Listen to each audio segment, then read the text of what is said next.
Hello, my friend. Stay a while and listen. What's going on YouTube? It's Filthy and we're back with another video. Today we're looking at Mununugu, which is going to be the starting set for the Witch Doctor. Good news, this is the best Witch Doctor build available. Even better news, the 4th cube slot makes this even more flexible and more powerful, so it is pretty nice. Now, in the background, we're going to have a mix of footage, anywhere from 95 up to 100. I'm going to show you the build that I found the fastest for 100, but there are so many choices, there's so many different ways you can slice your Witch Doctor. We'll also do some T16 footage because it's super fast for keys, and again, some GR81 footage to replicate a 4-player bounty. We'll go through all the options, and as I say, you can build your own Witch Doctor, you make your choices, but before we do jump into it, welcome to anybody who's new. Do consider subscribing if you enjoy Diablo 3. We've got plenty more guides on the way. As always, thumbs up is greatly appreciated, and come see me on Twitch if you can. But importantly, if you do have Witch Doctor questions, Big Daddy Den and Alan Cake Live are both excellent Witch Doctor streamers. Both got really fun streams. So again, if I'm not around or on, please do go visit them, and they will certainly help you out. But other than that, let's jump in and take a look-see. So with the Hadrigs, we get the Mununugus. Now the 2-piece Big Bad Voodoo follows us and lasts twice as long. We do use it because we need the damage reduction from the Ghost Trance rune. Not perma uptime by any means, but it is helpful when it is up. 60% damage reduction on the 4-piece for 30 seconds after entering the Spirit Realm. Again, very nice. Then on the 6-piece, Spirit Barrage deals 20k extra damage, plus we get our mana regen multiplied by 5 and added to this percentage. So again, mana regen, more damage. Now, we have to take Barber, we have to take Gazing Demise. Gazing Demise gives us Phantasm, so we get pets, these little kind of circly things here. You can have 3 of them out. If you cast another one, the first one will explode.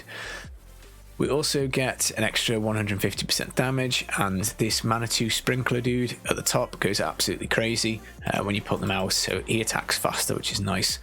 Another huge multiplier here. We also accumulate damage, and then when we stop casting, it blows up, or when the mob runs out of health, it'll blow up, either which way. Now, in terms of your other 2 weapons, because generally we're probably going to fit this with weapons, I think it's a choice of 2 from 3. You've got Echoing Fury, which offers 75% attack speed, really good. Attack speed is brilliant from Mununugus. 25% move speed on this as well. You have to stack it up to 5 times. Great during the Rift, not so hot for the Rift Guardian.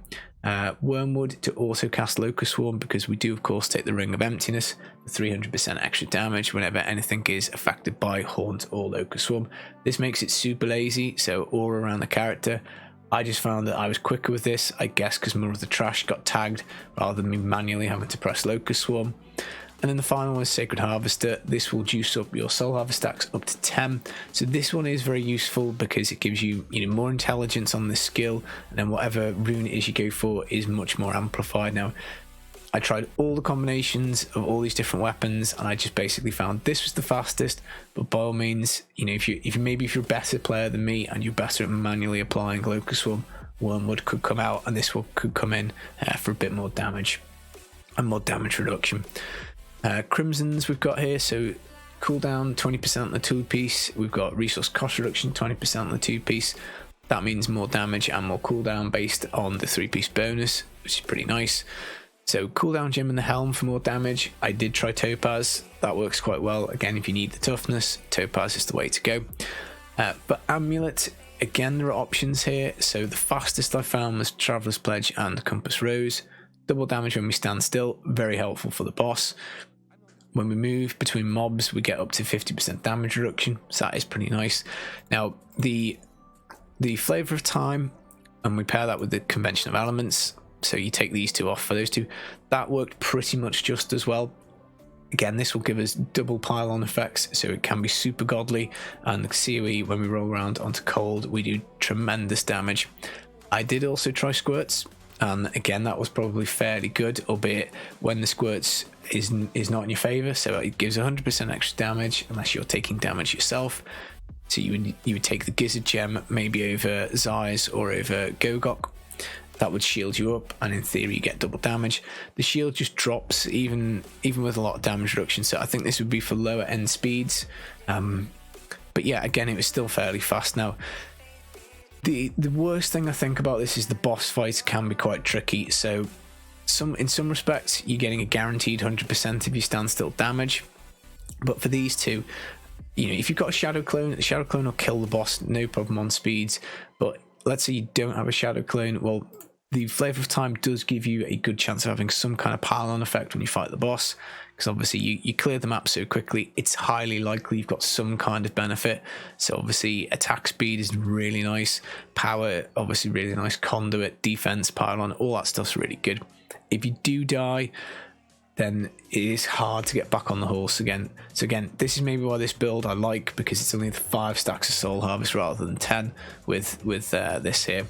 COE obviously gives cold damage. Again, there's a lot of the time when I found the boss was probably a little easier with this setup, but ultimately if you find yourself at the boss with no shadow clone, no pylon active, it is going to take a while, guys. It's just how Mununugu is. What have we got? We've got Zeiss. Obviously the further away we are, the more damage we do. So again, in particular for the boss, you want to try and get range and cast your Spirit Barrage. Gogoka Swiftness for cooldown and attack speed. Again, powerful. We swap that in and out, and Gizzard for the squirts, as we say. And then Trapped, obviously, just more damage, which is pretty nice. Cold Elemental on your Amulet, Cold on your Bracer. Now, Lakumba's Ornament offers us quite a lot of damage reduction, so it's 6% for Soul Harvest stacks. We've got 5 in this version. I found that to be enough damage reduction, but again, if you were swapping in the Sacred Harvester, that would be another pretty big toughness boost. It just means you've actually got to obviously do Locust Swarm.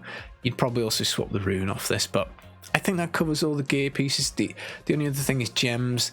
Again, I flip-flopped back and forth between intelligence gems and armor gems, so either green or red. Again, this was just what cleared faster, but the absolute super safest way probably is with the armor gems. That's what you're going to die the least with, that, or the least risk of death. Skills wise, I think these are all fairly straightforward. Spirit Barrage, Manitou, obviously this is the way we're going to deal some damage. We get all those other runes on Spirit Barrage, which is cool. Big Bad Voodoo, damage reduction, as we say. Soul Harvest, Languish. Now this offers armor, so it's 50% armor at 5 stacks. Move speed is very nice as well, so 25% move speed. Again, if you take the Sacred Harvester, you can juice these up to 10, so 100% armor and 50% move speed. Again, I just found that the Wormwood was better for me. Horrify, Frightening Aspect, 50% armor. Again, just keeps us tanky. You can also go for move speed here. If you can work a Larceny Ring in, you can take Phobia, which is pretty quick as well. Locust Swarm, Cloud of Insects. This works obviously really well with the Wormwood. 25% reduced damage, keeps us nice and tanky. Pestilence, if you're going to take the Wormwood out, will jump to more enemies, so that's quite nice as well. And then Spirit Walk, Severance. I like the extra move speed, 100%. You can go for the duration of 3 seconds. Again, either one of those two would be absolutely fine. Passive wise, Blood Ritual. This goes into the Crimson, so it works as resource cost reduction. So again, that if you take Topaz in the Helm as well, it really does make you tanky. Spirit Vessel, you will need this occasionally. Witch Doctor is still a little squishy. Grave Injustice is really nice. We get a heal and we get loads of cooldown when we blam at enemies up close and personal. It means that we can Spirit Walk quite a lot, which obviously is pretty good. More uptime on this, more uptime on this as well. Rush of Essence, as we return mana, this obviously helps us keep the mana pretty full. And again, I think it works out extra damage because of the way the Barber works. So pretty nice. That was the GR version. As I say, loads of options. Now 4 keys. What are we going to do? What we're going to do for these is we're going to swap a few bits around, and this is where we do work in the Larceny Ring. So we basically take this here for 60% move speed for 4 seconds.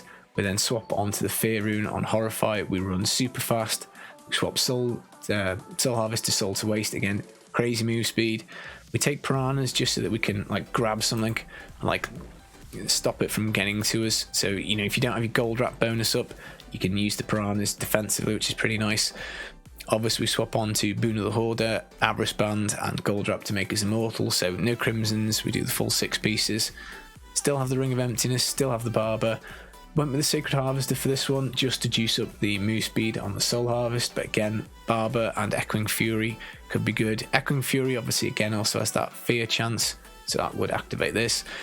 And then I've gone for gold. I've been slightly obsessed with gold lately, so Kimbo's Gold for extra gold find, Gold Gem in the Helm, the Oryx to double it up, But again, you know, if you want to swap this out, there's plenty of options, you know, for you to do so. Frosties would be nice, extra 20% damage, and obviously some of the other pieces we've considered earlier. Arm guards are very nice as well, you know, that would help you move faster. Broken crown for more gems, all the usual kind of stuff, guys. And then definitely wormwood on this one, just because we want to stay super lazy. So that was the T16. Then for bounties, issue you've got with bounties is going to be squish, because you want to move very fast. So again, we swapped back off onto armor gems for this one. Dump off the Nemesis braces, go for Lacumbas, so that gives us pretty big damage reduction, 60% with the Sacred Harvester. We then also swapped around some of these skills, I think. We kept the move speed in, so again, you want to keep this one in. This is the rune you want to defend the most in bounties. You don't really want to be swapping off to this because you move so much faster. But again, you need Blood Ritual for the damage reduction, which I think on the T16s you don't need that one, so I think we swapped it off for Confidence Ritual, which was here on T16. But as always with this, the more you grow in power, the more of these kind of defensive options you can take off. And then we swapped over to resource cost reduction here, kept the Oryx again just for that more, you know, damage mitigation. But more power you add, the easier it is to take these things off and swap on to more move speed stuff. I kept average banding. I like that for bounties just to get extra gold. Again, if you don't really care about it, you've got another slot free here. Convention, Stone of Jordan, you know, pull the rogue, put it on the character, flavor of time, you know, whatever it is you want. As I say, it's super flexible, and hopefully speaking, we've gone through quite a lot of the options. But yeah, again, this worked on GR81 with 800 Paragon. This seemed to be tough enough, I think, to do it. That's my main concern when I'm doing public bounties. I don't want to be dying. I just feel like it's a little embarrassing. But the other option is to run the T16s and just don't do any bosses. But that's obviously a bit of a controversial move, shall we say. But yeah, that is Mununugu's. It's a lot of fun. It is tanky. I'm going to play Witch Doctor next season. That's going to be on hardcore.